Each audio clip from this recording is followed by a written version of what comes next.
Hi there, friends. In lesson 3 here, I want to make an argument that might make you slightly uncomfortable. And I'm going to make it anyway, obviously, because I believe it's true. And because I think if we're really thoughtful about these things, we'll recognize that the discomfort that comes with wrestling with the argument itself is instructive. So here's my argument. Choosing not to pursue classical Christian education for your children is not a benign or neutral decision.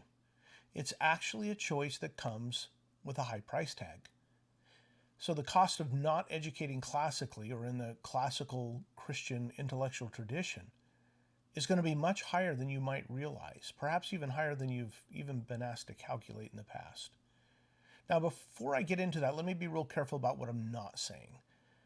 I'm not saying that every child who attends a modern public school is automatically doomed. And I'm not saying that classical Christian education is the only path to wisdom and virtue. What I am saying is that the alternative, this modern progressive educational model that the majority of American children inhabit, has a specific shape. It has a specific set of assumptions and therefore a specific set of outcomes. And those outcomes aren't accidental, they're actually very intentional. Modern education is at its core utilitarian. It's designed to produce workers and buyers, or as I prefer to say, consumers and cogs. Now, I will grant that some of its earlier, more ambitious forms did attempt to cultivate informed citizens, but that, I would argue, is no longer an accurate description of our contemporary situation. But in any case, I can't honestly say that a utilitarian approach to education is wicked exactly, but I will argue that there's something deeply impoverished about it. And that poverty doesn't always show up just in academic failure. It usually shows up in something harder to measure and far more important, but I guarantee it does show up. It shows up in young adults, often who are technologically competent but spiritually adrift.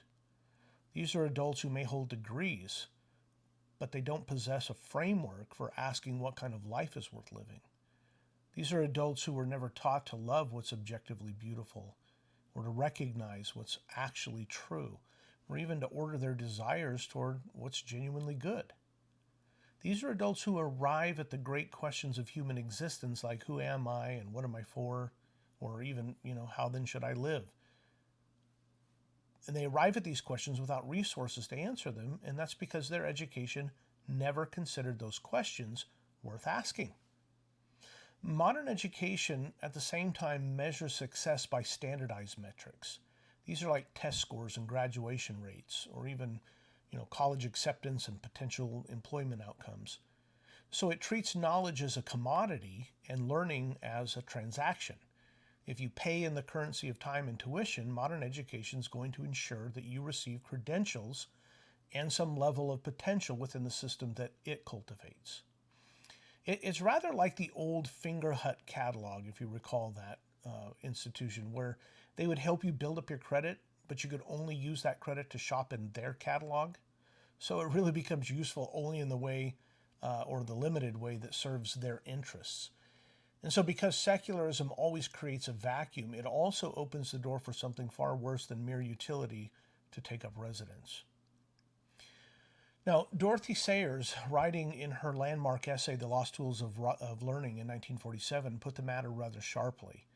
And she argued that modern education had produced a generation easily manipulated by propaganda. And because students had never been taught to recognize it, let alone even to argue against it or see through it, she says that we give children words, but not the tools to discern truth from fiction, nor the ability to identify and refute the fallacies that are embedded in those words. Now, that was 1947, so I'll leave it to you to assess how much has improved since then. And with that, we can get into the question of what does a classical Christian education offer instead? Well, in the first place, it offers a different answer to the questions of what education is for. It's going to argue it's not for credentials or for employment, not even knowledge strictly speaking. Rather, education is paideia, the formation of the whole person toward wisdom and virtue. So classical Christian education is the cultivation of a soul capable of recognizing the true and loving the good and being moved by the beautiful. In the second place, it offers access to the great conversation, which is nearly 3,000 years of the best minds of the Western world wrestling with the questions that matter most. Your child formed in this tradition will sit with Homer and Virgil, asking questions, with Plato and Aristotle and St. Augustine and St. Aquinas, with Shakespeare and Milton, even C.S. Lewis and G.K. Chesterton. So students don't come just to know about these thinkers, they actually come to know them as conversational partners, as some of their intellectual friends, even as voices from the past that are going to illuminate the human condition. In the third place, it offers a language. Of course, not Latin alone, although Latin is part of it, but a shared vocabulary for talking about what matters most. A student, for example, who has read the Republic can speak meaningfully about justice. And a student who's read St. Augustine's Confessions can speak with equal depth about human desire. And consider the child who's read The Abolition of Man, who can recognize and resist precisely the manipulation of language that Dorothy Sayers warned about. So the price of not educating your children in the classical Christian tradition is the forfeiture of their intellectual and spiritual inheritance. And as we all know, once it's forfeited, inheritances are exceedingly difficult to recover. So in Lesson 4, I'm going to talk about something that costs almost nothing, takes almost no time, but that begins, for the sake of those who are willing to take it up, that very work of recovery. I hope you'll join me in that video as well.